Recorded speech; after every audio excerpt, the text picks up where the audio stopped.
guys, thanks for joining us today on Off the Beaten Path. My name is Nicole Chatama and I'm going to be your host. Today we're going to be talking about sports, but not just any regular sport. We're talking about extreme outdoor sports. The first one involves fish, mainly carp and gar, and it's an ancient way that people used to hunt for their food. Today, Michael is going to tell us about bow fishing. Give us some tips and tricks on how we should do this, Michael. Yeah, thank you, Nicole. We're going to be talking about something very interesting indeed. This is something that people have been doing for thousands of years to feed their families and to even survive. And now it's become one of Texas' fastest growing sports, bow fishing. Let's take a little look at the history first. The earliest known archaeological evidence for the bow and arrow comes from Western Europe, where some sites are dated to approximately 40,000 years ago. At the time, it revolutionized hunting and warfare. Early bows were made of wood and animal matter. Around the 4th century BC, the crossbow was invented, which added accuracy and power to the original design. The next advancement came with the invention of the compound bow, one that is prominently used by most sportsmen today. And as of recent, using a bow to hunt fish has become increasingly popular. When you get into bow fishing, you've got a unique situation to where you're taking bow hunting, applying it to fishing, and you're generally adding boats into the mixture. Normally they're taking rough fish, you're taking gar, carp, sometimes drum, and these are your rough fish in your bodies of water that typically don't have any other type of predator. They're not sought after as a game fish, and so to help keep their populations in check, the bow hunters actually do help in keeping the numbers into a balance of what they need to be for the ecology of the lakes. Basically the only limit that they have on the fish would be on the alligator gar. They can only take one of those per day as a bow fisherman. When it comes to just spotted gar, to carp, to drum, there's no length limit or maximum number of fish that they can catch at a time. So they just have to have, what they do have to have is they have to have a fishing license.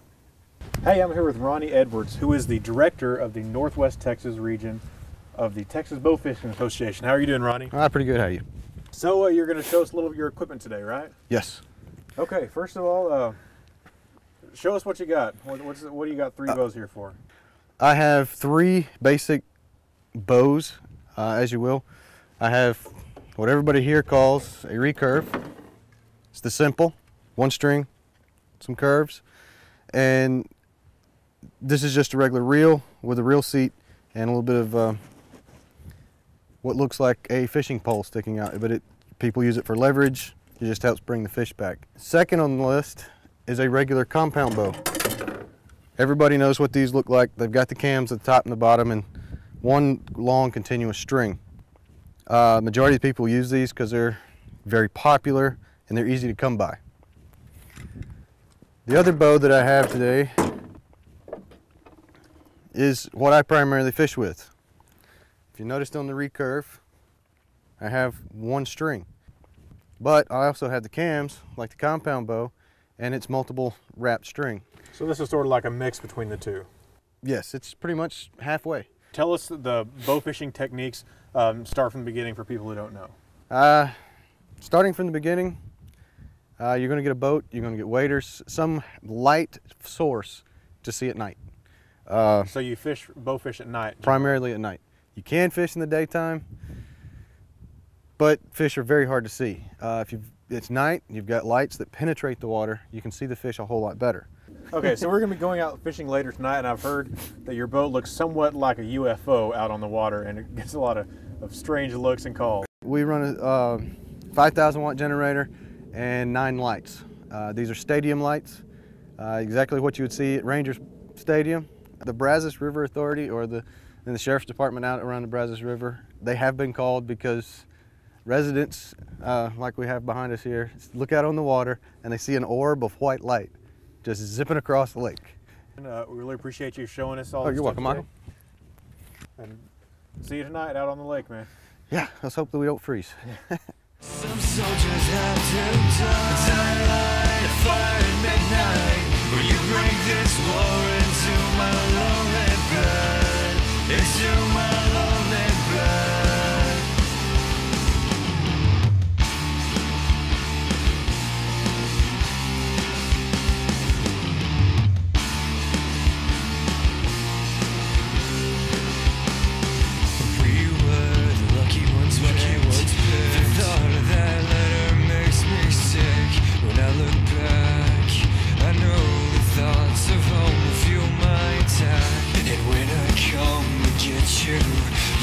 never know what hit you. 'Cause I light a fire at midnight, where you bring this war into my lonely bed, into my lonely bed.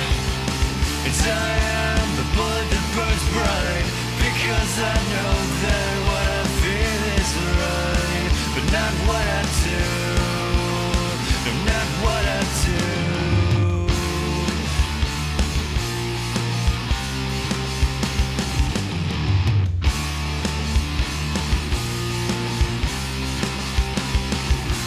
I will kill men I don't know. They will reap what they have sown.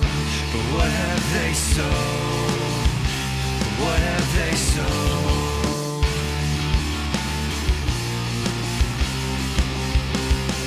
Don't beg, 'cause killers are not crying. Don't scream, you'll die on the inside. Don't beg, 'cause killers are not crying. Don't scream, you'll die on the inside.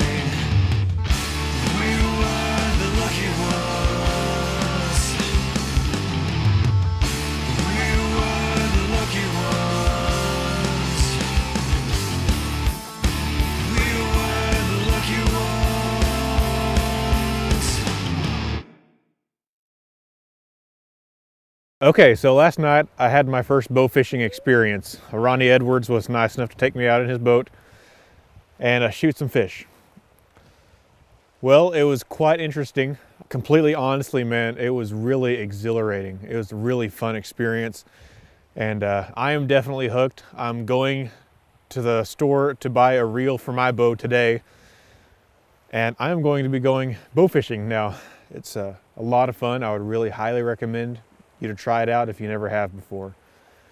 I've had a lot of fun making this video, working with Ronnie and the whole crew. So I guess now it's time for me to leave beautiful Lake Louisville and get back on the beaten path.